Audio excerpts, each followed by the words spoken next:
여러분, 전 시간에 이어서 기독교 세계관이란 무엇인가에 대해서 계속 살펴봅시다.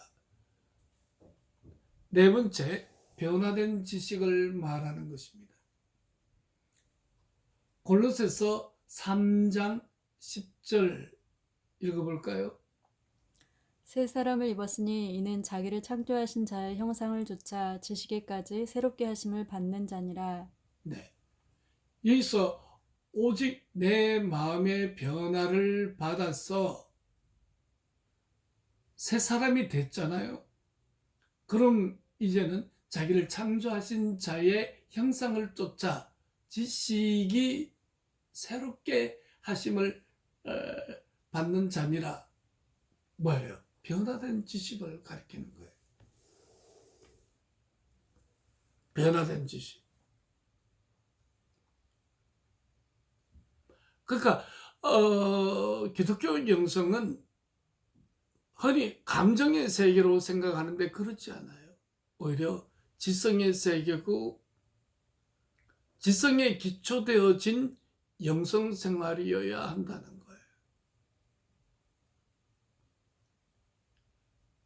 새 사람이 된다는 것은 감정적으로만 새 사람이 되는 게 아니라 지성적인 측면에서, 지식적인 측면에서 새로운 변화를 받으면 새 사람이 되어져요. 그러면 창조하신 하나님의 형상을 쫓아서 살게 되죠. 그리고 그 하나님의 지식에 이르기까지 새롭게 하심을 받아서 그 새로운 지식과 새로운 세계관으로 살아가는 것을 말하는 거예요.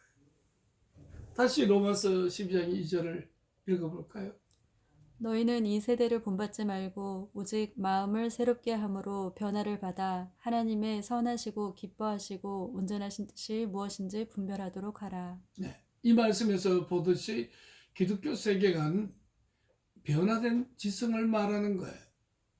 세계관의 변화는 계속적이고 반복적인 변화를 띠게 될 거예요. 왜냐하면 제가 오늘 생각하고 또 판단하는 것 그 자체가 완벽하지 않잖아요.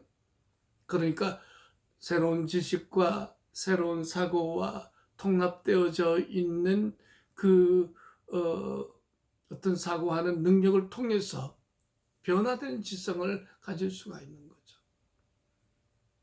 그러니까 분별하고 분화시키고 또 통합하는 과정을 통해서 우리는 보다 더 깊고 가치 있는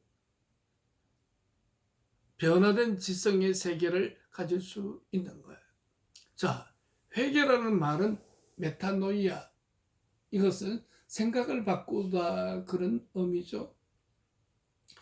회개한다는 것은 하나님에 관하여 생각한 바 실제의 본질, 인간의 본질과 타락, 역사 속에 하나님의 목적 등에 대해서 자신의 생각을 바꾸는 것을 말하는 거예요.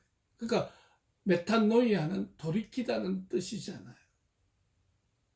하나님이 사물을 보는 방식대로 나도 사물을 보고 하나님의 관점이나 하나님의 정의대로 인간의 상태에 대한 주님의 진단을 인정하는 그런 태도가 바로 메타노이아라고 말할 수 있어요.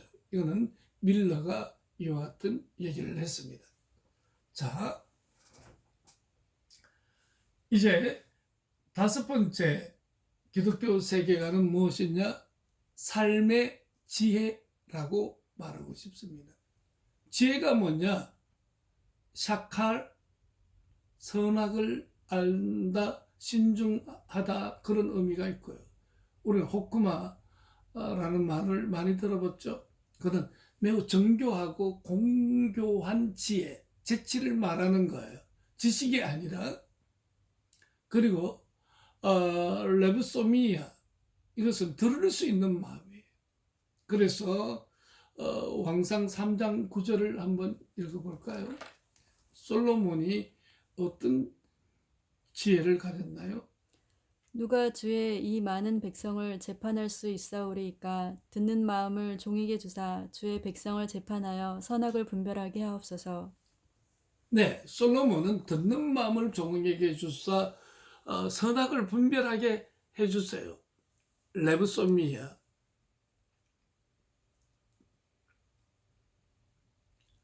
참 목회자가 된다는 것, 또 나이가 들어서 어른이 된다는 것, 성숙한 어른으로 산다는 것은 말을 많이 하는 것보다 말을 많이 들어주는 것이라고 느껴져요. 우리는 다른 사람의 이야기를 경청하고 그 이야기를 후받고 순종하는 마음으로 태도로 들을 때에 그게 내 마음의 변화가 일어나요. 근데 들으려 하지도 않고 또 따르려고 하지도 않으면 그는 완고한 자기 고집대로 사는 거죠. 그러니까 지혜라는 것은 경청 잘하는 것이고, 그리고 후받고 잘 경청할 뿐만 아니라 따르려는 순종의 자세로, 겸손한 자세로 듣는 것을 말하는 거죠. 이게 바로 기독교 세계관이에요. 이게 곧 기독교 세계관으로 사는 삶의 지혜라고 말할 수 있겠습니다. 이제 여섯 번째는 성령님의 생각이 기독교 세계관이다. 로마서 8장 5절에서 7절 읽어볼까요? 육신을 쫓는 자는 육신의 일을, 영을 쫓는 자는 영의 일을 생각하나니 육신의 생각은 사망이요 영의 생각은 생명과 평안이니라. 육신의 생각은 하나님과 원수가 되나니 이는 하나님의 법에 굴복지 아니할 뿐 아니라 할 수도 없음이니라. 예, 여기 보니까 육신을 쫓는 자는 육신의 일을, 영을 쫓는 자는 영의 일을 생각하나니 육신의 생각은 사망, 영의 생각은 생명과 평안. 그래서 육신의 생각은 하나님과 원수가 되고 하나님의 법에 굴복지 아니할 뿐만 아니라 할 수도 없는 사람이다. 그렇게 말했는데 도표로 보면 육신의 생각과 성령의 생각은 이렇게 다른 거예요. 그래서 이것은 사망을 가져오고 육신의 생각은 하나님과 원수되게 하지만 성령의 생각은 생명을 가져오고 하나님에게 순종하도록 만들어주죠. 육신의 생각은 결국 타락한 인간의 생각을 말하는 거예요. 그래서 하지만 성령의 생각은 하나님의 마음과 일치가 되는 거예요. 그래서 로마서 8장 5절에서 7절처럼 우리는 영의 생각, 즉 생명과 평안의 생각을 쫓아서 하나님의 마음과 일치하는 삶을 산다는 것, 그것이 바로 기독교 세계관의 여섯 번째라고 말할 수 있겠어요. 일곱 번째는 진리입니다. 자유는 일탈이나 금욕에서 오는 게 아니라 진리에서 오는 것이에요. 그래서 성경에 유명한 말씀이 있잖아요.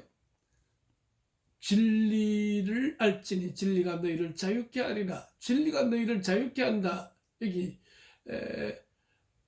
베리타스, 이 진리는 믿을 만함, 진실, 신뢰, 참됨, 드러나 있는 것, 그런 뜻인데 마더 테레사는 이런 말씀을 했어요.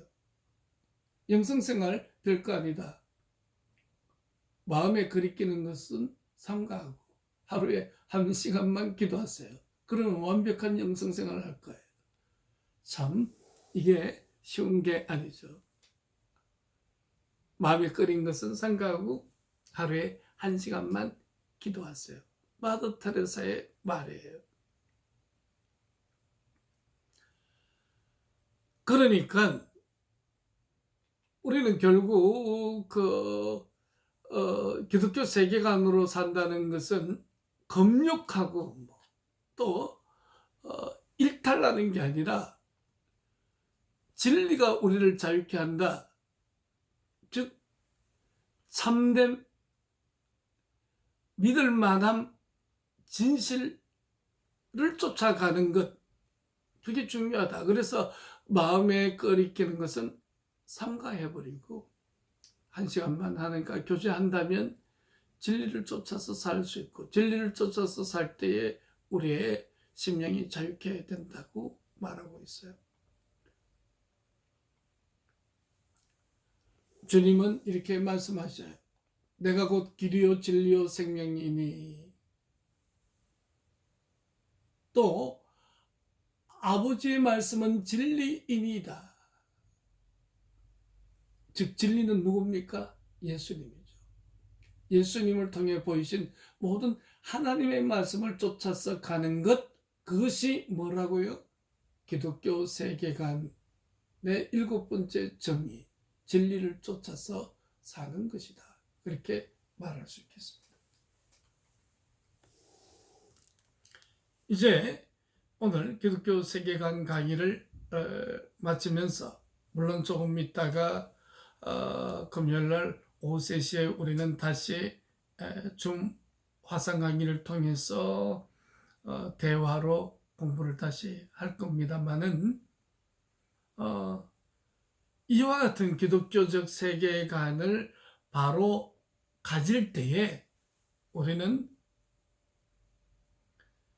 아름다운 신학생, 장차 한국 교회를 지고 간 다음 세대의 주인공인 여러분이 가져야 할 그와 같은 귀한 기독교 세계관을 형성한다는 것은 매우 중요하다. 그렇게 말하겠어요.